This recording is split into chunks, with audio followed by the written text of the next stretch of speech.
Hey, horror fans! Once again, it's the Horror Miser Monty G here to do another movie review, and today we're going to review The Meg. Jump on this! Now, The Meg is a 2018 science fiction horror film directed by John Turteltaub. Turteltaub, I think I pronounced this right. And it was written by we got a whole bunch of guys here: Dean Gorgeous, John Holbrook, and Eric Holber. Now, this is based upon a 1997 book, Meg, the novel of the Deep Terror by Steve Etwell. Now, the film stars Jason Statham, Lee Bing, Rainn Wilson, and Ruby Rose.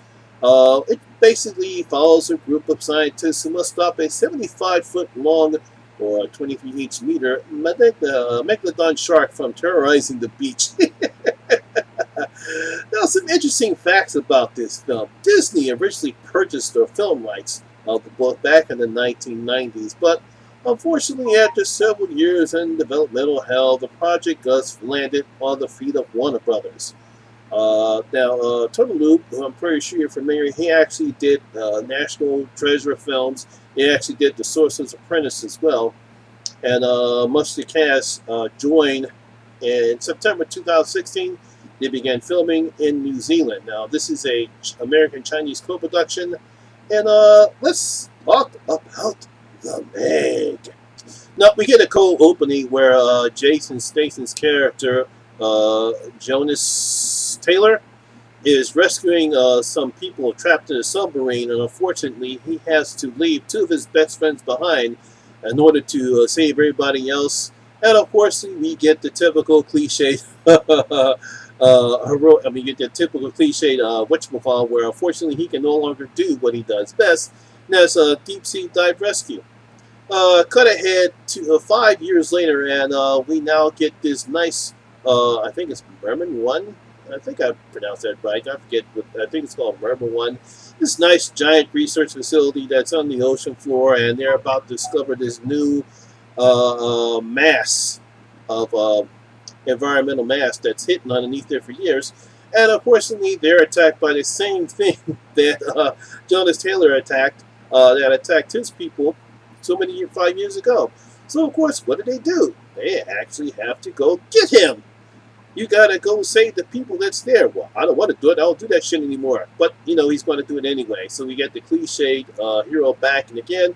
And he has to save the people that are trapped on this little submersible thing. I think that's what they're going to call it. I think that's what you call it.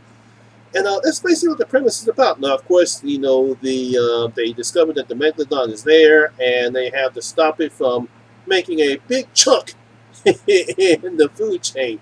And that's what the film is about. Now, the first thing I have to say about The Meg, it is a very predictable and very cliched film. I mean, like I said before, you got everything about this is rips about the typical cliched action film. You have the grizzled veteran, Jonas Taylor, he's best in what he does, and that's deep sea rescue. After a bad accident where two of his buddies are killed, he can't do it anymore. But obviously, when something else bad happens several years later, guess who they need? They need Jason Taylor, Jonas Taylor, to save the day. Now, of course, he's reluctant to do it because he doesn't want to do that shit anymore. But they still talk him into it. What are you going to do? So, of course, he goes in, and it's up to him to save the day. And like I said, lots of cliche stuff in this film. However, despite all that, it was actually fun to see.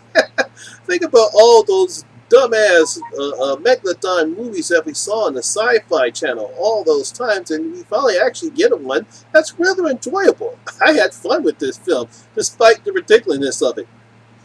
Like I said, despite the craziness and how cheesy this film is, it actually has some nice visual effects into it. Do keep in mind, I don't know if what the science they do on this film is actually believable or not.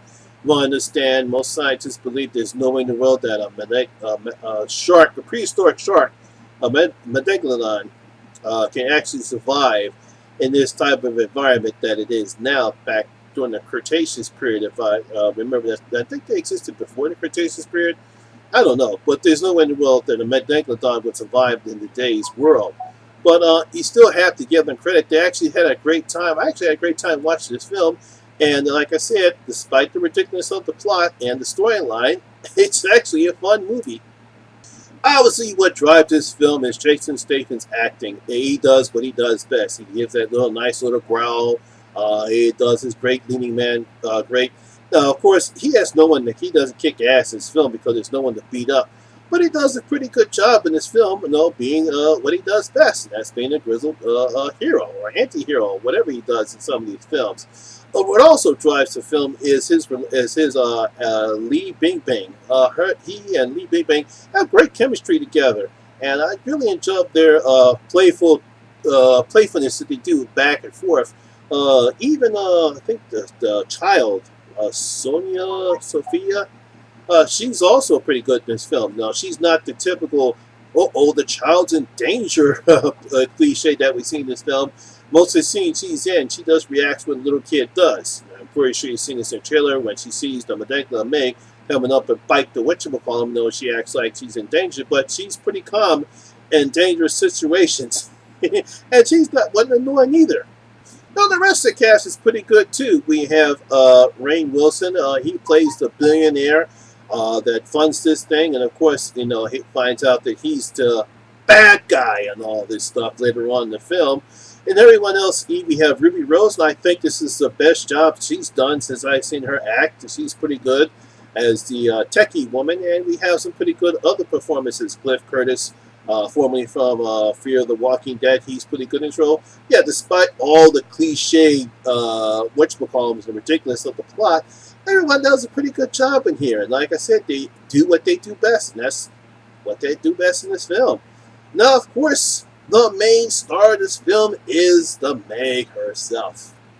Now, as I said, the main star of the film is the Meg herself, and she doesn't disappoint. It's kind of fascinating after all those dumbass Megalodon pictures that we see on the Sci-Fi Channel with those bad CGIs, Sharktopus versus Megalodon, a super shark, a mechanical shark, and whatever type of Megalodon you can come up with on those silent movies. It's nice to see an actual shark that actually looks real, and I like the CGI effects that they have and the visual effects that they have. Now, some of them are pretty kind of weird looking. There's a couple scenes in the water where we see the Megalodon trying to bite people, but no, it was pretty good. I like how the shark looked. I like how it attacked.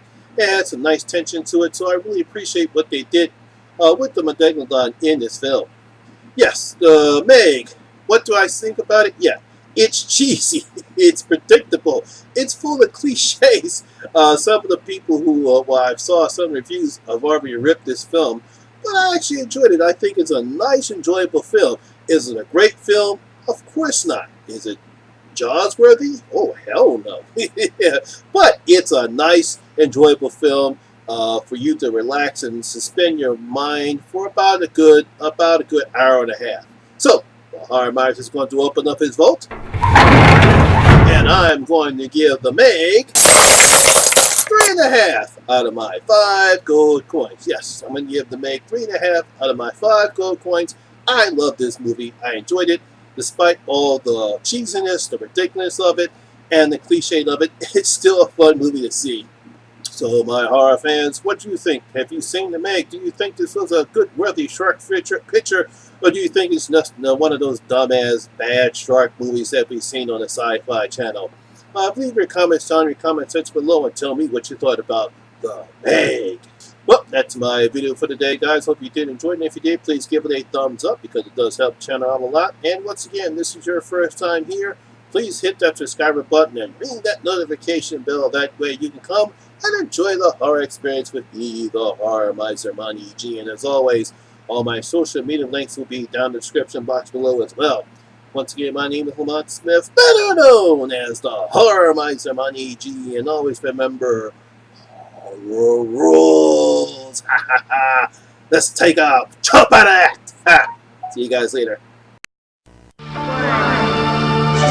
let's come for